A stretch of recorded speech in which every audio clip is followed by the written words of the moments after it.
त्यो अभिव्यक्तिलाई रेकर्डबाट हटाउने आदेश दिनुहुनेछ र हाम्रो भौगोलिक अखण्डताको रक्षार्थ तपाईँ उभिनुहुनेछ भन्ने विश्वास लिएका छौँ। र मैले यहाँ 2-4 कुरा राख्न चाहेको छु। यो रौतहटको गौर नजिकमा चाहिँ भारतले उच्च बाँध बाँधेर यो लाल बकैया र बागमतीको निकासलाई बन्द गरेको कारणले त्यहाँनिर चाहिँ डुबान हुने गरेको भन्ने खालको रिपोर्टिङ आएको छ। यो बारेमा सत्य तथ्य के हो नेपाल सरकारको सम्बन्धित निकायले सम्बन्धित मन्त्रालयले ध्यान दियोस् र भारतको भूभाग चाहिँ हामीले बचाइदिनुपर्ने, हाम्रोमा चाहिँ डुबान गर्नुपर्ने भन्ने खालको त्यो राष्ट्रघाती सन्धि, राष्ट्रघाती सम्झौता, राष्ट्रघाती करार हो जस्तो मलाई लाग्छ।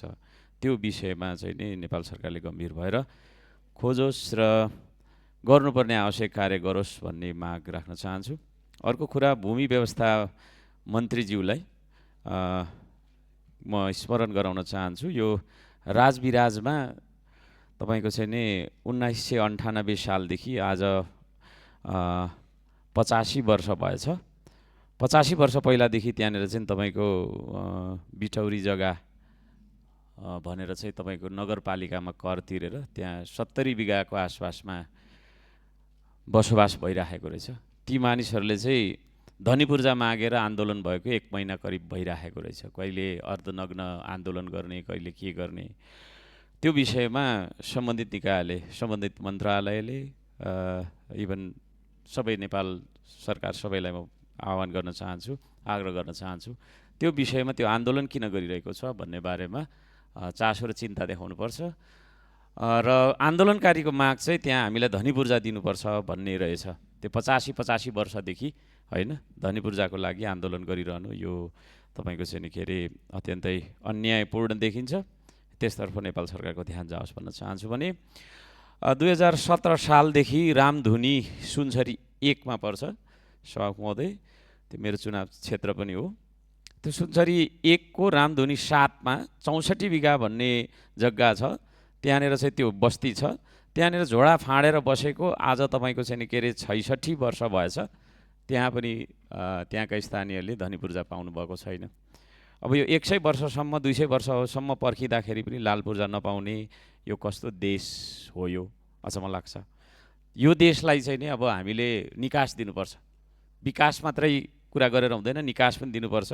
र त्यो निकासको पर्खाइमा, लाल पूर्जाको पर्खाइमा त्यहाँका बसोबास गर्ने बसोबासी स्थानीय दाजुभाइ दिदीबहिनीहरू बसिराख्नु भएको कुरा म नेपाल सरकार, सम्बन्धित मन्त्री, सम्बन्धित मन्त्रालयलाई जानकारी गराउन चाहन्छु।